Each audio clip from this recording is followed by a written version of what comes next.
ضابطۂ خداوندی آپ کے پاس ہو تو پھر وسیلے کا سوال ہی نہیں ہے۔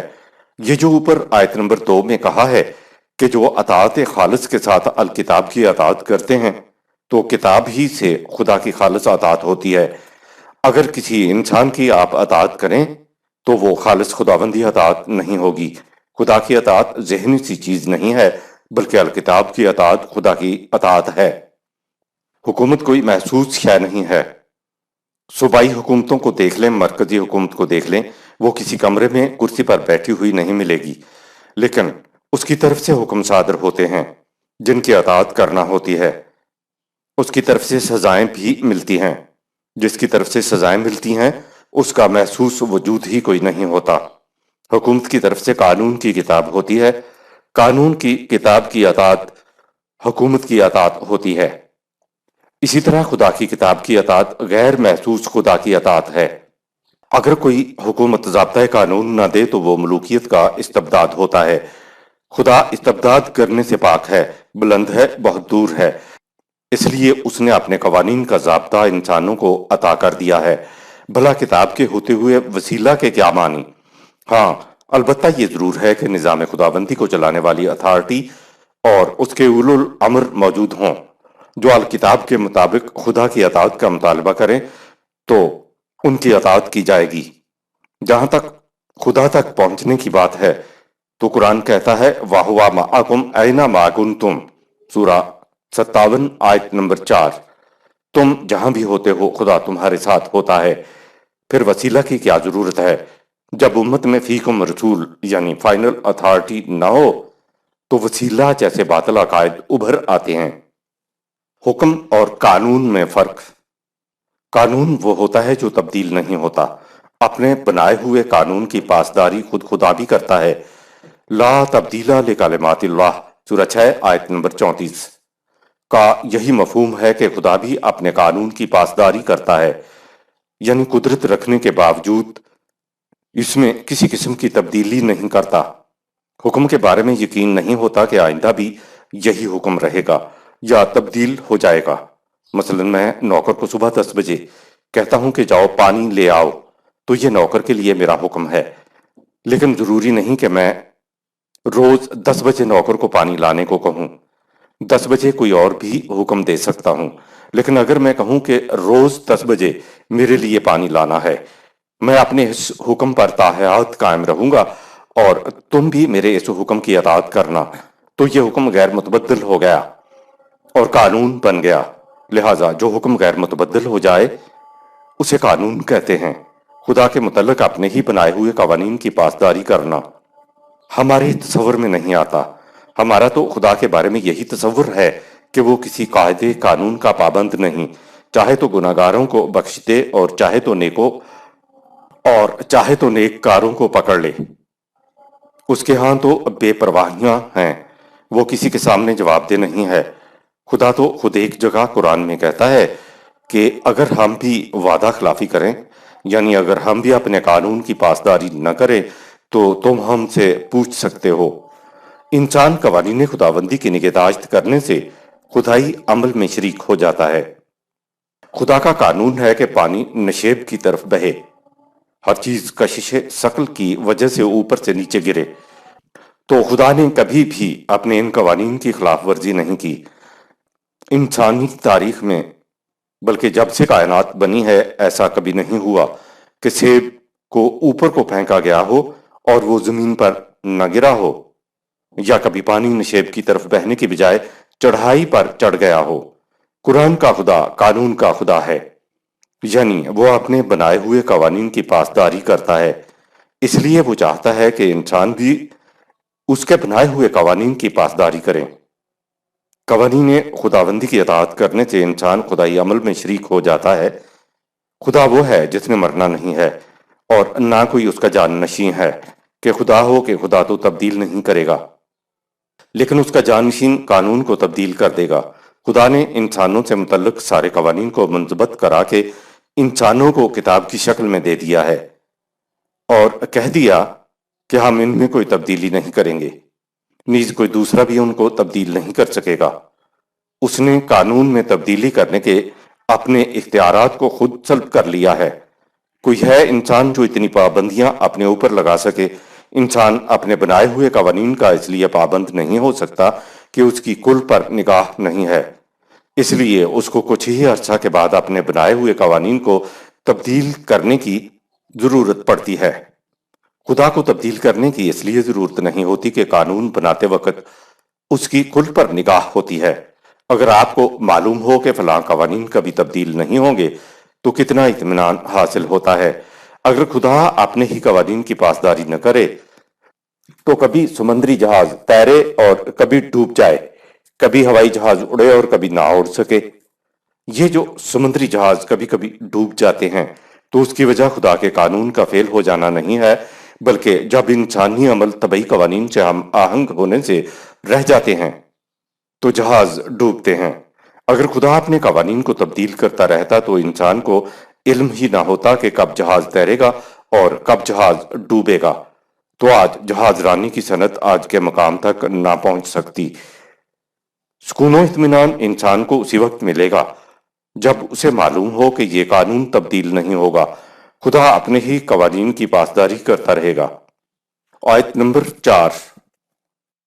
لو أراد الله أن يتخذ ولدا لاصطفى مما يخلق ما يشاء سبحانه هو الله الواحد القهار۔ ان سے کہہ دو اگر اللہ اپنا بیٹا بنانے کا ارادہ کرتا تو عورت کے بطن سے پیدا کرنے کی بجائے وہ اپنی مخلوق میں سے جس کو چاہتا اپنا بیٹا منتخب کر لیتا، لیکن وہ اولاد کی احتیاج سے بلند ہے، وہ خدائے واحد ہے اور تمام قوتوں کا مالک ہے۔ خدا واحد القہار ہے، اسے مدد کے لیے بیٹے کی ضرورت نہیں۔ حضرت عیسیٰ علیہ السلام کے متعلق عیسائی کہتے ہیں کہ وہ تین میں کا ایک خدا ہے۔ وہ اس کو ابن اللہ بھی کہتے ہیں۔ یہ کہتے ہیں کہ انسان اپنے بیٹے کی بات بہت جلدی مانتا ہے۔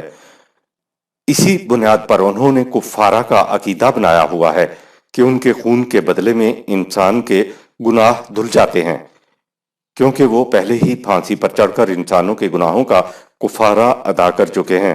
ابن اللہ کے عقیدے کے جواب میں قرآن کہتا ہے کہ اگر ہم نے اپنے لیے بیٹا بنانا ہوتا تو ہم اپنی پیدا کردہ مخلوق میں سے جس کو چاہتے بنا لیتے۔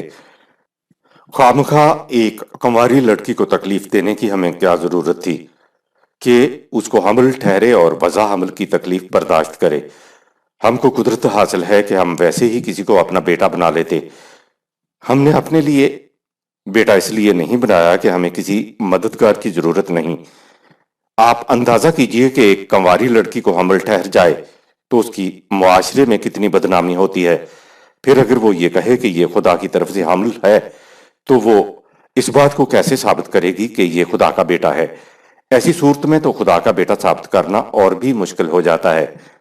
جب خدا خود کہے کہ میرا کوئی بیٹا نہیں ہے، ایک اور مقام پہ قرآن میں ہے کہ میری تو بیوی ہی نہیں ہے، تو بیٹا کیسے ہو سکتا ہے؟ معلوم ہوا کہ بیٹا یا بیٹی پیدا کرنے کے لیے بیوی کا ہونا بہت ضروری ہے، اس کے بغیر اولاد پیدا نہیں ہو سکتی۔ یاد رہے عیسائی حضرات حضرت مریم کو خدا کی بیوی نہیں کہتے۔ ان کے عقیدے کو رد کرتے ہوئے قرآن کہتا ہے سبحانہ هو اللہ الواحد القہار، سورہ 39 آیت نمبر 4۔ وہ ان کے باطل عقیدے سے پاک ہے، بلند ہے، بہت دور ہے۔ وہ اکیلا ہی اتنی قوتوں کا مالک ہے کہ کائنات میں کوئی اس کے سامنے سرتابی نہیں کر سکتا۔ لفظ قہار لفظ قہر ہی کا مبالغہ سپرلیٹو کا صیغہ ہے۔ قہر کے معنی غلبہ اور قوت کے ہوتے ہیں۔ اگر قانون کے پیچھے قوت نافذہ نہ ہو تو قانون شکنی کرنے والوں کی گرفت کیسے ہوگی؟ قوت نافذہ ہی کو قہر کہتے ہیں۔ قوت دیکھنی ہے تو حکم کی تعمیل ہو رہی ہے یا نہیں۔ اگر نہیں ہو رہی ہے تو قوت قانون سے سرتابی کرنے والوں کو گرفت میں لے کر سزا دیتی ہے۔ قانون کے ساتھ قہاریت کا ہونا بہت ضروری چیز ہے۔ اگر یہ نہ ہو تو قانون تو بیچارہ محض واز بن کے رہ جاتا ہے اور معاشرے میں لاقانونیت پھیل جاتی ہے۔ کہا کہ وہ ایسا قہار ہے، وہ اتنی قوتوں کا مالک ہے کہ اس اکیلے ہی نے کائنات اور جو کچھ اس کے اندر ہے کو بنا دیا۔ آیت نمبر 5۔ خلق السماوات والأرض بالحق يكور الليل على النهار ويكور النهار على الليل وسخر الشمس والقمر كل يجري لأجل مسمى ألا هو العزيز الغفار۔ اس نے کائنات کو ٹھیک ٹھیک انداز سے تعمیری نتائج مرتب کرنے کی خاطر پیدا کیا ہے۔ وہ اپنے قانون کی روح سے رات کو دن کے اوپر لپیٹتا جاتا ہے اور دن کو رات کے اوپر، اور اس نے سورج اور چاند کو اپنے قوانین کی زنجیروں میں جکڑ رکھا ہے۔ اجرام فلکی میں سے ہر ایک مدت معینہ تک کے لیے اپنے اپنے راستے پر چلا جا رہا ہے۔ یاد رکھو، یہ سب کچھ اس خدا کے قانون کے مطابق ہو رہا ہے جو پورے غلبہ کا مالک ہے اور ہر شے کی حفاظت کا سامان رکھتا ہے۔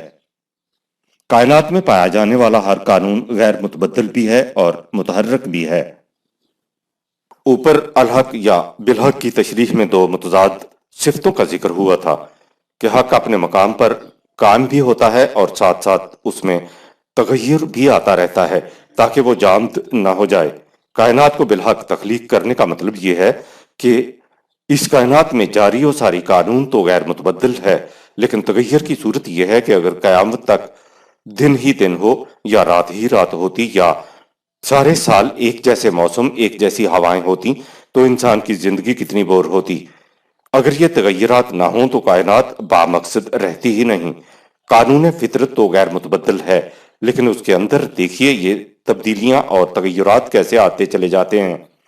کائنات کو بالحق کہنے کے بعد وہ مثال پیش کی جس کا ہم روز مشاہدہ کرتے ہیں۔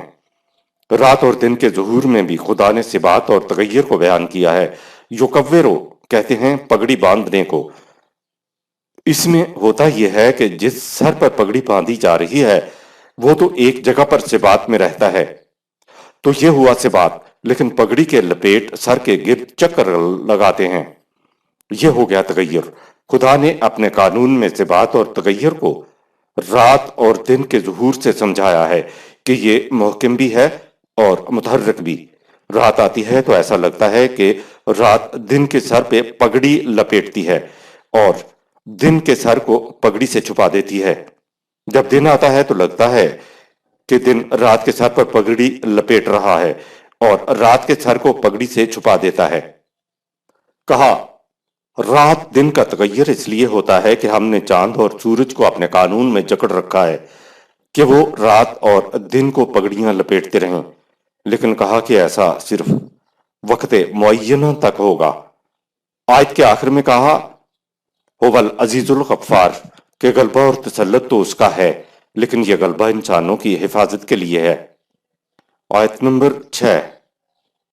خلقكم من نفس واحدة ثم جعل منها زوجها وأنزل لكم من الأنعام 8 أزواج يخلقكم في بطون أمهاتكم خلقا من بعد خلق في ظلمات 3 ذلكم الله ربكم له الملك لا إله إلا هو فأنا تصرفون۔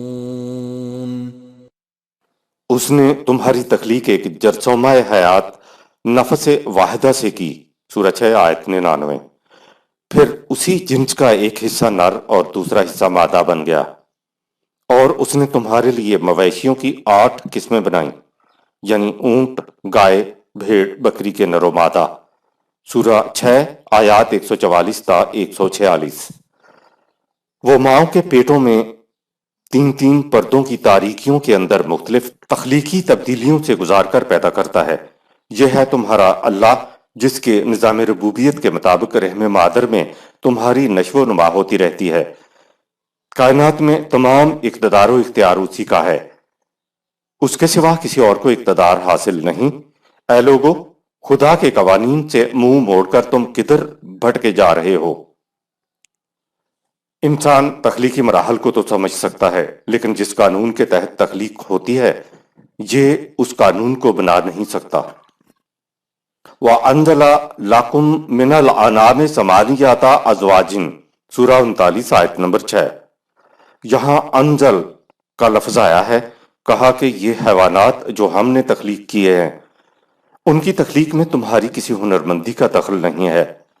ہمارے جس قانون کی روح سے انسانی نسل آگے بڑھتی ہے اسی قانون کے مطابق مویشیوں کی بھی تخلیق ہوتی ہے۔ انسان خدا کے قانون تخلیق کو سمجھ تو سکتا ہے، لیکن اس قانون کو یہ بنا نہیں سکتا۔ جو قوانین انسان کے بنائے ہوئے نہیں ہیں وہ طبعی ہوں یا اخلاقی، ان کے لیے لفظ قرآن نازلہ لاتا ہے۔ عربوں کے ہاں انعام یعنی مویشی 4 ہی قسموں کو کہا کرتے تھے: اونٹ، گائے، بکری اور بھیڑ۔ یہ نر و مادہ ان کے ہاں 8 ازواج 8 ازواج ہو گئے۔ فی ظلمات ثلاثن سورہ 39 آیت نمبر 6۔ اس زمانے میں تو سمجھ نہ آتا ہوگا۔ آج علماء اناٹمی والے بتاتے ہیں کہ 3 پردے ہوتے ہیں۔ ایک تو پیٹ جو ہم سب کو نظر آتا ہے، دوسرا پردہ ہے رحم مادر، اور تیسرا پردہ وہ جھلی ہے جس کے اندر بچہ پرورش پاتا ہے۔ بعض کہتے ہیں کہ خود رحم کی بھی 2 جھلیاں ہوتی ہیں اور ایک خود رحم کی دیوار، تو یہ 3 پردے ہوئے۔ ہم نہیں کہہ سکتے کہ ان میں سے کون سی بات صحیح ہے، کیونکہ ہمارا اس میدان سے کوئی تعلق نہیں ہے۔ آگے ہے لاہ الملک لا الہ الا ہوا سورہ 39 آیت نمبر 6۔ بادشاہت، ملوکیت اور اقتدار صرف اسی کے لیے ہے، اس کے سوا کسی کا اقتدار نہیں ہے۔ سارے انسان تو ایک ہی جیسے مراحل سے گزر کر پیدا ہوتے ہیں، تو پھر ایک انسان کو کیسے حق ہو سکتا ہے کہ وہ دوسرے انسانوں پر اپنا حکم چلائے؟ آیت نمبر 7۔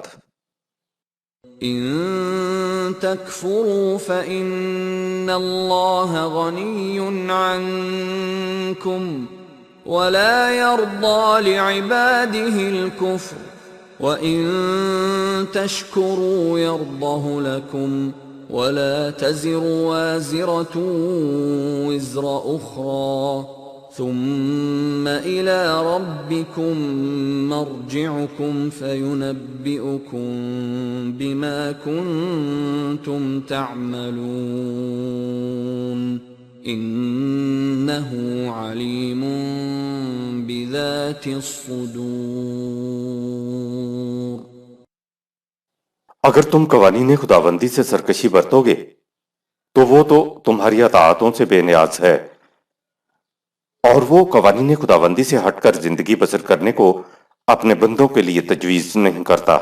اگر تم خدا کے قوانین کے مطابق زندگی بسر کرو گے تو یہ وہ روش ہے جسے وہ تمہارے لیے تجویز کرتا ہے، اور کوئی شخص کسی دوسرے کا بوجھ نہیں اٹھائے گا، یعنی ہر شخص اپنے اعمال کا نتیجہ خود بھگتتا ہے۔ یہ بھی یاد رہے کہ تمہارا ہر قدم اسی کے قانون مکافات کے نتائج کی طرف اٹھ رہا ہے، اس لیے تمہارے نہ صرف محسوس عمل کا نتیجہ بلکہ تمہارے سینوں میں پوشیدہ خیالات اور ارادوں کے نتائج بھی تمہارے سامنے آ کر رہیں گے۔ خدا خوش ہونے اور ناراض ہونے والے انسانی جذبات سے پاک ہے۔ وَلَا يَرْضَىٰ لِعِبَادِهِ الْكُفْرَ سورہ 39 آیت نمبر 7۔ عمومی ترجمہ تو یہی ہے کہ اور اللہ اپنے بندوں کے کفر کے رویے کو پسند نہیں کرتا۔ یہ پسند، ناپسند اور خوش ہونا اور ناراض ہونا تو انسانی جذبات ہیں۔ خدا تمام انسانی جذبات سے پاک ہے۔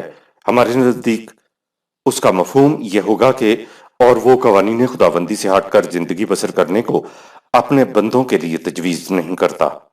وہ کہتا ہے کہ ہم تو غنی عن العالمین ہیں، ہم نہ خوش ہوتے ہیں اور نہ ناراض ہوتے ہیں، اسی طرح ہم نہ کچھ پسند کرتے ہیں اور نہ کچھ ناپسند کرتے ہیں۔ بہرحال اگر تم خدا کے قوانین کے مطابق زندگی بسر کرو گے تو یہ وہ روش ہے جسے وہ تمہارے لیے تجویز کرتا ہے۔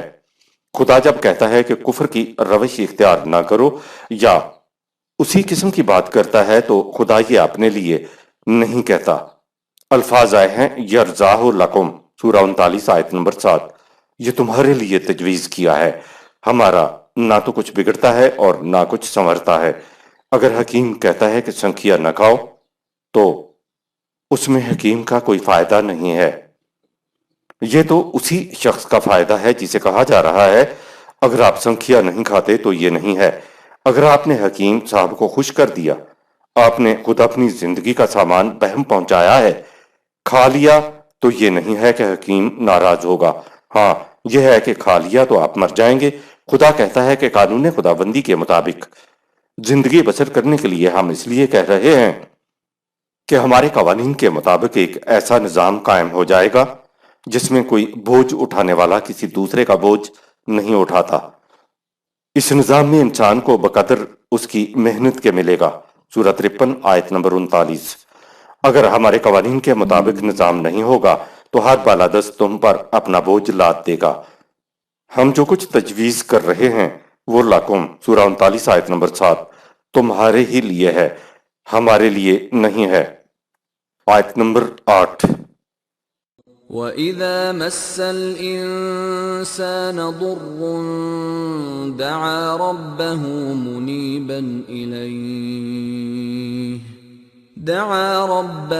مُنِيبًا إِلَيْهِ ثُمَّ إِذَا خَوَّلَهُ نِعْمَةً مِّنْهُ نَسِيَ مَا كَانَ يَدْعُو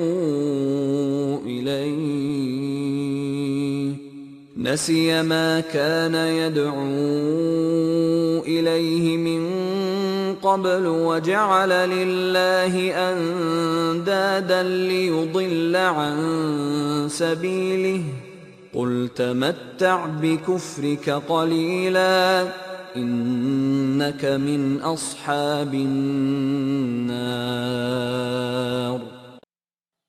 انسان کو جب کوئی تکلیف پہنچتی ہے تو یہ اپنے پروردگار کو دل کے پورے جھکاؤ کے ساتھ پکارتا ہے، لیکن جب خدا کے قانون کے مطابق اس کی تکلیف دور ہو جاتی ہے تو وہ اپنی اس تکلیف کو بھول جاتا ہے جس کے لیے پہلے خدا کو پکارتا تھا، اور اللہ کے شریک ٹھہرانے لگتا ہے، یعنی کہنے لگتا ہے کہ تکلیف فلاں کی وجہ سے دور ہوئی۔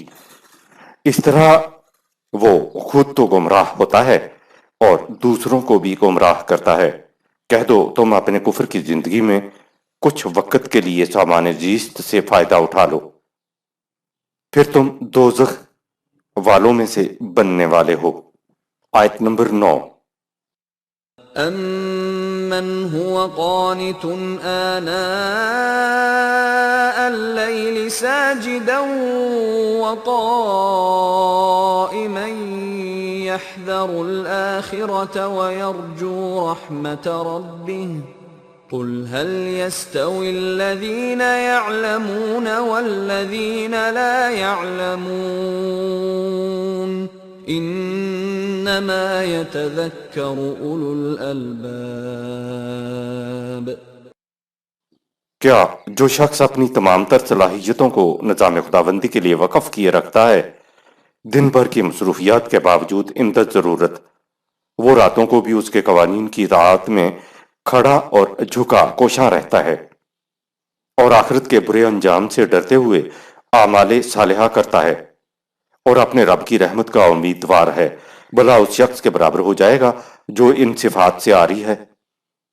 ان سے پوچھو کیا وہ جو اس حقیقت کا علم رکھتے ہیں کہ طبعی زندگی کا مقصود و منتہا کیا ہے، اور وہ جو اس سے بے خبر ہیں برابر ہو سکتے ہیں؟ تنبیہات کو تو صرف اولو الالباب یعنی عقل و فکر سے کام لینے والے لوگ ہی اپنے سامنے رکھتے ہیں۔ آیت نمبر 10۔ قل يا عباد الذين آمنوا اتقوا ربكم للذين أحسنوا في هذه الدنيا حسنة وأرض الله واسعة إنما يوفى الصابرون أجرهم بغير حساب۔ ان سے کہہ دو اے میرے وہ بندو جو ایمان لائے ہو، تم اپنے رب کے قوانین کی پوری نگہداشت کرو۔ جو لوگ اس دنیا میں میرے قوانین کے مطابق حسن کارانہ انداز میں زندگی بسر کرتے ہیں، ان کے لیے صلہ کے طور پر اس دنیا کی زندگی میں بھی خوشگواریاں ہیں اور آخرت میں بھی خوشگوار زندگی ہے۔ خدا کی زمین بڑی وسیع ہے، اس لیے اگر ایک جگہ قوانین خداوندی کے مطابق زندگی بسر کرنے کے لیے سازگار نہ ہو تو کسی دوسری جگہ چلے جاؤ۔ خدا تمہاری دین پر استقامت کا اجر اس انداز سے بے حساب دے گا جو تمہارے وہم و گمان میں بھی نہ ہو۔ قرآن نے نیکی کی بجائے حسنات کا لفظ استعمال کیا ہے۔ جسے ہم نیکی کہتے ہیں اسے عربوں کی زبان میں حسنات کہتے ہیں۔ نیکی تو فارسی زبان کا لفظ ہے۔ حسنات لفظ حسن سے ہی بنا ہے، جس کے معنی ہیں بہترین تناسب و توازن، یعنی اعمال حسنات سے نہ صرف انسان کی اپنی زندگی میں بلکہ انسانی معاشرے میں بھی تناسب و توازن پیدا ہو جاتا ہے، کیونکہ حسنات میں زندگی کی ناہمواریوں کو ختم کرنے کی صلاحیت خدا نے رکھ دی ہے۔ آیت نمبر 11۔ قل انی امرت ان اعبد اللہ مخلصا لہ الدین۔ اے رسول کہہ دو مجھے تو اسی کا حکم دیا گیا ہے کہ میں قوانین خداوندی کی اطاعت اس طرح کروں کہ اس میں کسی اور کی اطاعت کا شائبہ تک بھی نہ ہو۔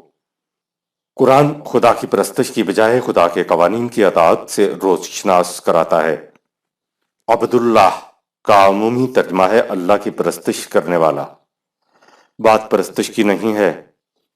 ہر مذہب میں اپنے اپنے انداز سے پرستش کی جاتی ہے، لیکن اسلام تو مذہب نہیں ہے بلکہ دین ہے۔ عبد کے معنی محکومیت کے ہیں اور عبداللہ کے معنی ہو جائیں گے قوانین خداوندی کی محکومیت یا اطاعت کرنے والا۔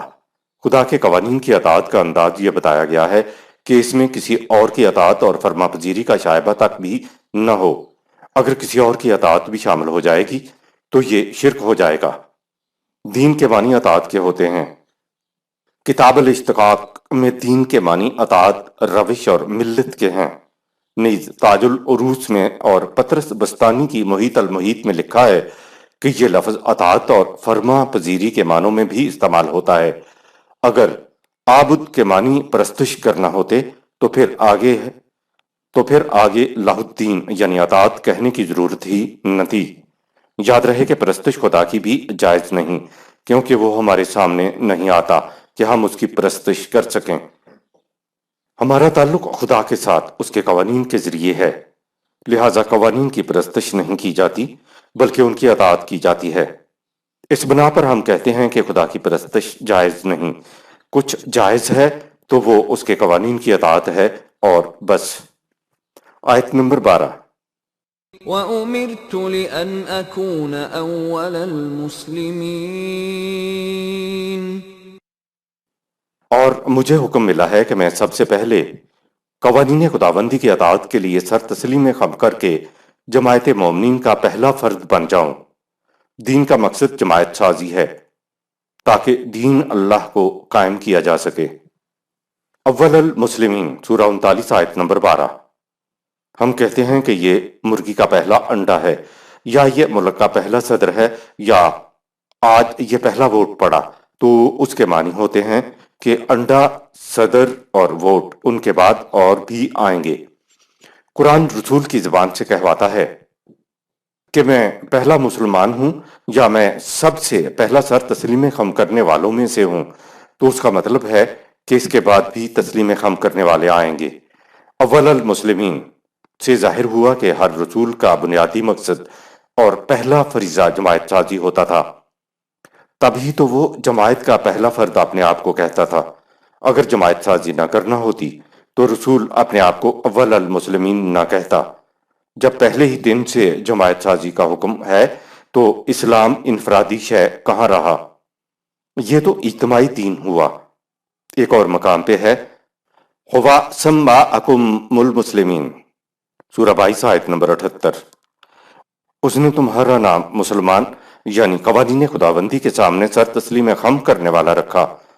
مسلم نام کسی ایک شخص کا نہیں ہے بلکہ تم سب کا نام مسلمان رکھا۔ ظاہر ہوا کہ اسلام انفرادی نہیں بلکہ اجتماعی دین ہے۔ یہ کوئی نئی بات نہیں ہے، اقوام سابقہ جو تمہارے جیسے تھے ان کا نام بھی خدا نے مسلم ہی رکھا تھا، چاہے ان کی زبان کے اعتبار سے نام کچھ بھی تھا، لیکن اس کا مفہوم مسلم ہی بنتا تھا۔ آیت نمبر 13۔ قل انی اخاف ان عصیت ربی عذاب یوم عظیم۔ اے رسول کہہ دو، اگر میں اس کے قوانین کی خلاف ورزی کروں تو مجھے ڈر ہے کہ ظہور نتائج کے وقت اس کے عذاب سے کبھی نہیں بچ سکوں گا۔ کوئی شخص یہاں تک کہ رسول بھی کسی کو خدا کے عذاب سے نہیں بچا سکتا۔ رسول کی زبان مبارک سے کہلوایا گیا کہ کل کہہ دے، یعنی خود ہی سر تسلیم خم کر کے نہ بیٹھ جانا۔ یہ ایسی بات نہیں ہے کہ اس کو صرف اپنی ذات تک رکھے، بلکہ اعلان کر دے کہ اگر میں بھی خدا کے قانون کی نافرمان برداری کروں گا تو میں بھی خدا کے عذاب سے ڈرتا ہوں۔ سوچنے کی بات یہ ہے کہ جو خود خدا کے عذاب سے ڈرتا ہے تو کیا وہ مجرموں کو عذاب سے بچا کر جنت میں لے جا سکے گا؟ آیت نمبر 14۔ قل اللہ اعبد مخلصا له دینی۔ اے رسول کہہ دو، میں قوانین خداوندی کی اطاعت اس طرح کرتا ہوں کہ اس کی اطاعت میں کسی اور کی اطاعت کا شائبہ تک نہ ہو، تو تم بھی ایسا ہی کرو۔ آیت نمبر 15۔ فاعبدوا ما شئتم من دونه قل ان الخاسرین الذین خسروا انفسهم واهلیہم یوم القیامہ الا ذلك هو الخسران المبین۔ تم اس کے سوا جس کی اطاعت کرنا چاہتے ہو کرو، لیکن نقصان تمہارا ہی ہے۔ اے رسول کہہ دو، اصل نقصان میں وہی لوگ رہیں گے جنہوں نے اخروی زندگی میں اپنے آپ کو اور اپنے ساتھیوں کو نقصان میں رکھا۔ یاد رکھو یہ ایسا حقیقی نقصان ہے جس کے نقصان ہونے میں کسی قسم کا شک و شبہ نہیں۔ خدا اور انسان کے دائرہ اختیار کی الگ الگ نوعیت کی وضاحت۔ اعلان کر دو کہ میرا مسلک تو یہی ہے کہ میں تو خالص خدا کی اطاعت کرتا ہوں۔ سورہ 39 آیت نمبر 14۔ فَاعْبُدُوا مَا شِئْتُم مِّن دُونِهِ، سورہ 39 آیت نمبر 15۔ تم خدا کے سوا جس کی جی چاہے محکومیت اختیار کرو، مجھے اس سے واسطہ نہیں، میں تو خالص خدا کی اطاعت کرتا ہوں۔ اس آیت میں ما شئتم آیا ہے، گویا یہاں یعنی اس دنیا میں عالم خلق میں خدا کی مشیت نہیں ہے۔ خدا نے اپنی مشیت کو ایک دائرے میں یعنی عالم امر تک محدود رکھا ہوا ہے۔ عالم امر میں جیسا خدا چاہتا ہے کرتا ہے۔ انسان کو اختیار و ارادہ عطا کرنے کے بعد خدا انسانوں کی دنیا میں کوئی دخل نہیں دیتا، انہیں مجبور نہیں کرتا کہ تم ضرور یہی راستہ اختیار کرو۔ یہ انسان پر ہے کہ وہ جیسا چاہے عمل کرے، وہ آزاد ہے، لیکن انسان اپنے برے اعمال کا اچھا نتیجہ نکال لے، یہ اس کے بس کی بات نہیں۔ اعمال سے اپنے من پسند نتائج انسان برآمد نہیں کر سکتا۔ کہا ما شئتم، اے انسان یہاں اس دنیا میں تیری مشیت چلتی ہے، ہماری مشیت تمہیں صاحب اختیار و ارادہ بنانا تھا، سو ہم نے تمہیں بنا دیا۔ صحیح و غلط راستہ تمہیں بذریعہ وہی بتا دیا گیا ہے، اب ان میں سے ایک راستہ اختیار کرنا تمہاری مشیت ہے، لیکن یاد رہے کہ ظہور نتائج کے وقت غلط راستے پر چلنے والا اور اس کے ساتھ اس جیسے ساتھی نقصان میں رہیں گے۔ آیت نمبر 16۔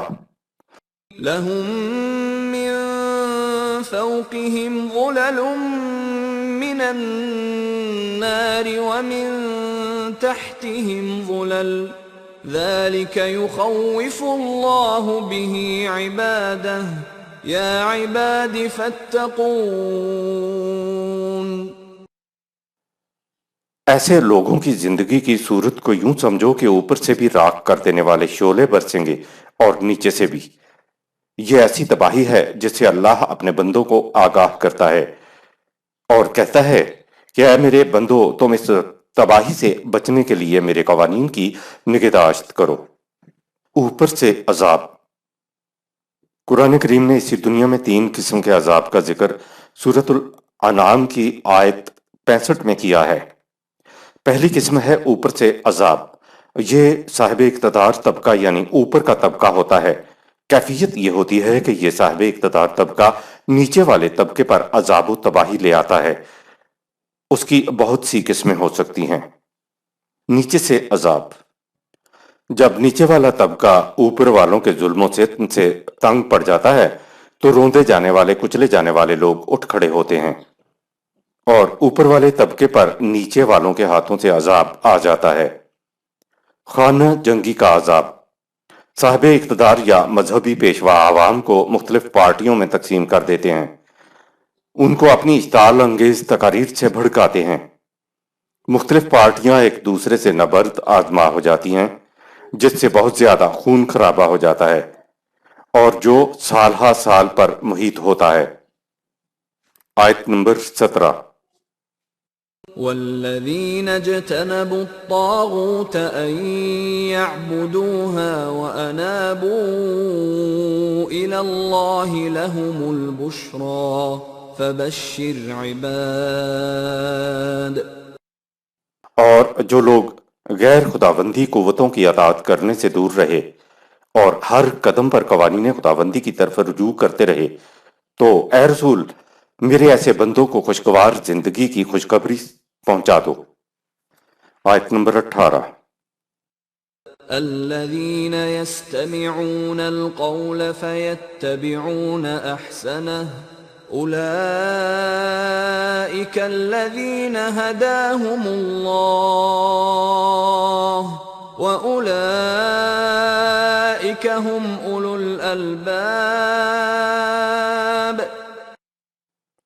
خوشخبری ان لوگوں کے لیے ہے جو اس قرآن کو نہایت غور و خوض سے سنتے اور سمجھتے ہیں، پھر دیکھتے ہیں کہ پیروی کرنے کے لیے معاملہ زیر غور کے لیے کون سا حکم سب سے زیادہ مناسب اور موزوں ہے۔ اسی کو تدبر فی القرآن کہا جاتا ہے۔ سورہ 7 آیت 145، سورہ 39 آیت 55۔ یہی ہیں وہ لوگ جو خدا کے بتائے ہوئے راستے پر چلتے ہیں اور یہی لوگ صاحبان عقل و بصیرت ہیں۔ قرآن کی آیت کا غلط ترجمہ کرنے والی سوچ کا معیار: الذین یستمعون القول فیتبعون احسنہ، سورہ 39 آیت نمبر 18۔ اس کا عمومی غلط ترجمہ یوں کیا جاتا ہے کہ وہ قرآن کریم کو سنتے ہیں اور پھر اس کی اچھی باتوں کی پیروی کرتے ہیں۔ گویا معاذ اللہ کلام اللہ کی صورت یہ ہے کہ اس میں اچھی باتیں بھی ہیں اور بری باتیں بھی ہیں، اور حکم یہ ہے کہ اس کی اچھی باتوں کی پیروی کرو۔ دراصل قرآن کریم میں مختلف حالات کے لیے مختلف احکامات ہیں، اس لیے ترجمہ ہو جائے گا کہ وہ قرآن کریم کو سنتے سمجھتے ہیں اور غور و فکر کے بعد وہ یہ دیکھتے ہیں ایسے حالات میں کون سا حکم زیادہ مناسب و موزوں ہے، یعنی صاحبان عقل و بصیرت دیکھتے ہیں کہ قرآن کے کس حکم کی کن حالات میں اطاعت کرنی ہے۔ یہاں تو تدبر کی، شعور کی، بصیرت کی ضرورت پڑے گی، اس لیے ایسا کرنے والوں کو اولو الالباب کہا گیا ہے کہ یہ وہ لوگ ہیں جو حکم زیر غور کا نچوڑ نکال لیں۔ آیت نمبر 19۔ افمن حق عليه كلمة العذاب افأنت تنقذ من في النار۔ جو شخص قوانین خداوندی کے خلاف چلتا ہے اور جس پر دنیا و آخرت میں خدا کا قانون عذاب وارد ہو چکا ہو، تو کیا تم اسے تباہی سے بچا سکتے ہو؟ آیت نمبر 20۔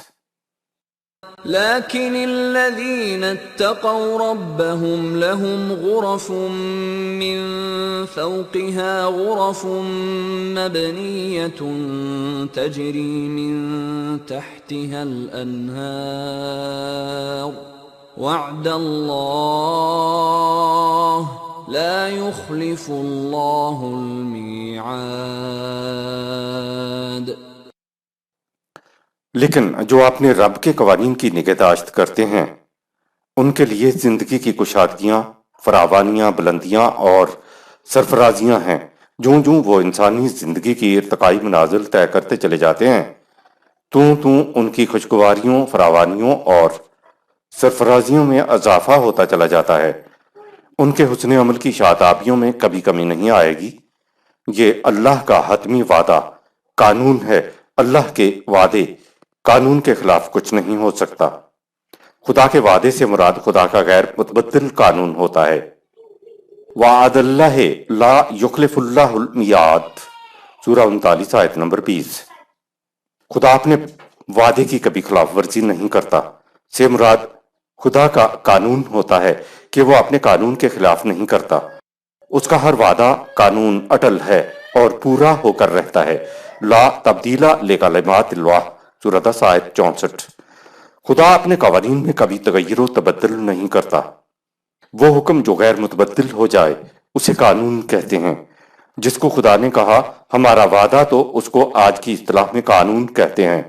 قانون، اگر تم ہمیشہ کے اصول پر کام کرتے ہیں، اس کو انگریزی میں if then always کہا جاتا ہے، یعنی اگر تم نے یہ کچھ کیا تو پھر اس کا نتیجہ فلاں ہوگا، اور جب بھی تم نے ایسا کیا تو اس کا نتیجہ ہمیشہ وہی نکلے گا جو پہلے نکلا تھا۔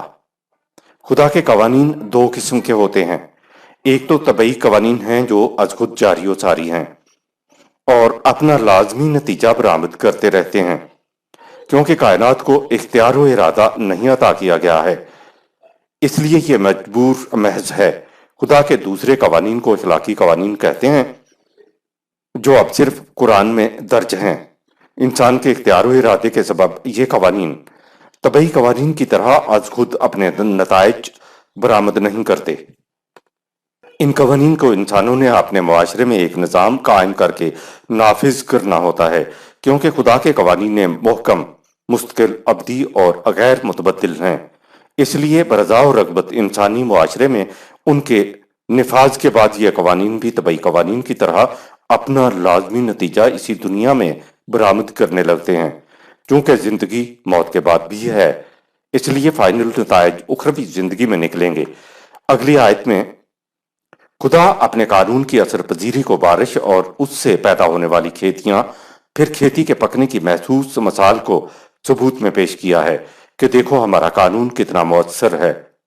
غرفن کا مفہوم، یہ بڑا جامع لفظ ہے۔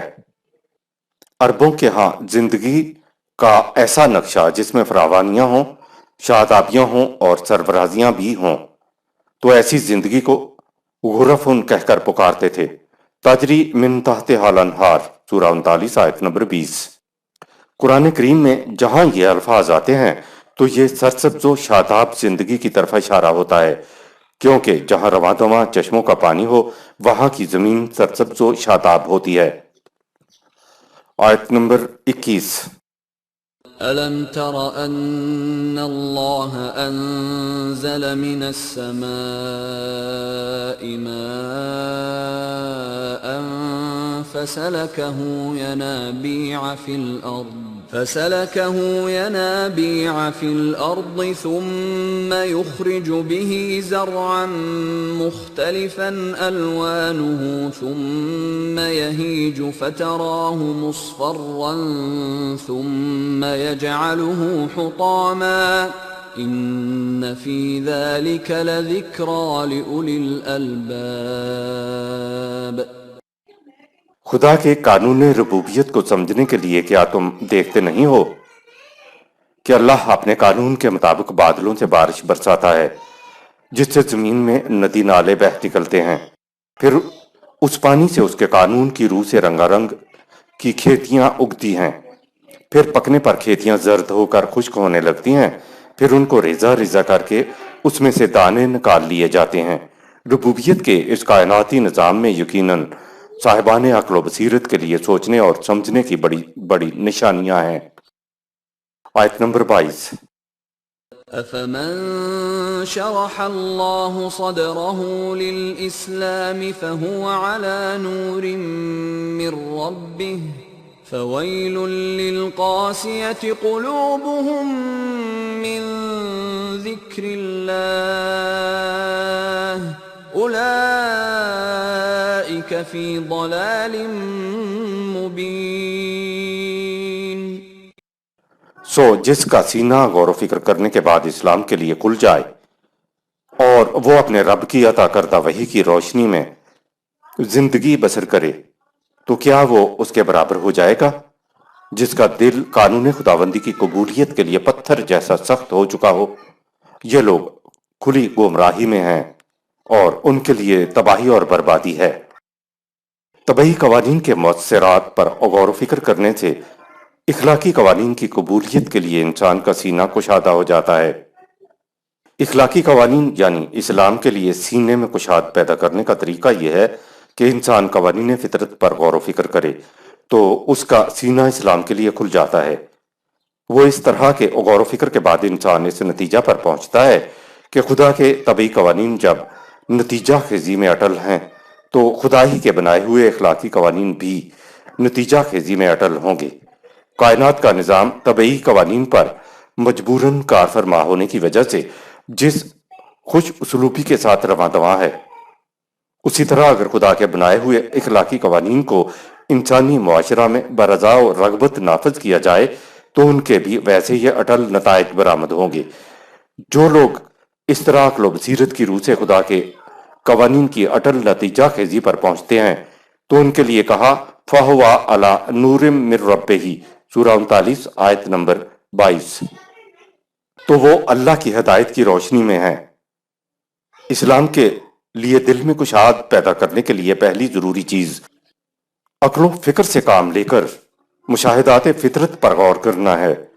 جو اقوام طبعی قوانین کی نتیجہ خیزی پر غور کرتی ہیں وہ اقوام عالم میں آگے آگے رہتی ہیں۔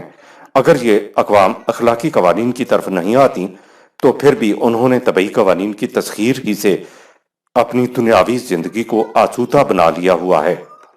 وحی کی روشنی کے بغیر تنہا تسخیر فطرت سے زندگی کو حقیقی آسودگی نصیب نہیں ہو سکتی۔ حقیقی آسودگی سے ہماری مراد دنیاوی اور اخروی زندگی کی آسودگی ہے۔ مغرب تسخیر کائنات کے زور پر اس دنیا کو آسودہ بنانے میں کامیاب ہو گیا ہے۔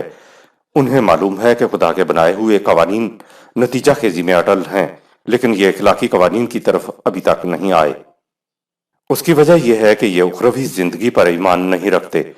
اخلاقی قوانین کی طرف اگر یہ کبھی آ گئے تو اس میدان میں بھی یہ آگے ہی آگے ہوں گے، کیونکہ ان کا ایمان طبعی قوانین کی طرح اخلاقی قوانین پر بھی اعلیٰ وجہ البصیرت ہوگا۔ خدا کی ہدایت کی روشنی میں آنے کے لیے پہلا مرحلہ مشاہدات فطرت سے انسان کی عقل میں پختگی آنا شرط ہے، یعنی پہلا مرحلہ تو آنکھیں کھولنا ہے۔ اگر آنکھیں کھلی ہوئی نہیں ہیں تو سورج کی روشنی اس کے لیے بیکار ہے۔ مغرب میں تباہی سامنے آتی ہے تو اس وجہ سے ہے کہ یہ تنہا اپنی عقل کے زور پر آگے بڑھنا چاہتے ہیں۔ وحی کی روشنی ان کے پاس نہیں ہے۔ ہم مسلمانوں کی حالت یہ ہے کہ عقل و فکر ہی سرے سے نہیں ہے، یعنی آنکھیں ہی بند ہو تو سورج کا ہونا کیا فائدہ دے سکتا ہے۔ وحی کی روشنی تو دوسرا مرحلہ ہے جو انہیں فائدہ دے گی جن کی آنکھیں کھلی ہوئی ہیں، یعنی جو طبعی قوانین کے مؤثرات سے واقف ہو کر خدا کے قوانین کی اٹل نتیجہ خیزی سے آگاہ ہو چکے ہوں۔ ہم جانتے ہیں کہ مغرب پہلا مرحلہ طے کر چکا ہے، اب امید ہے کہ دوسرے مرحلے کی طرف بھی وہی بڑھے گا۔ وہ اس لیے کہ اسلام پر مسلمان نامی قوم کی اجارہ داری نہیں ہے۔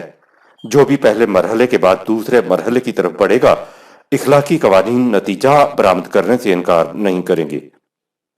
جن کے دلوں کے اندر احساس تک بھی نہ ہو کہ یہ کیا قوانین ہیں، کس طرح کار فرما ہیں، کیسے نتیجہ خیز ہیں، کیا کچھ ہو رہا ہے، تو وہ کبھی صحیح راستے پر نہیں آ سکتے۔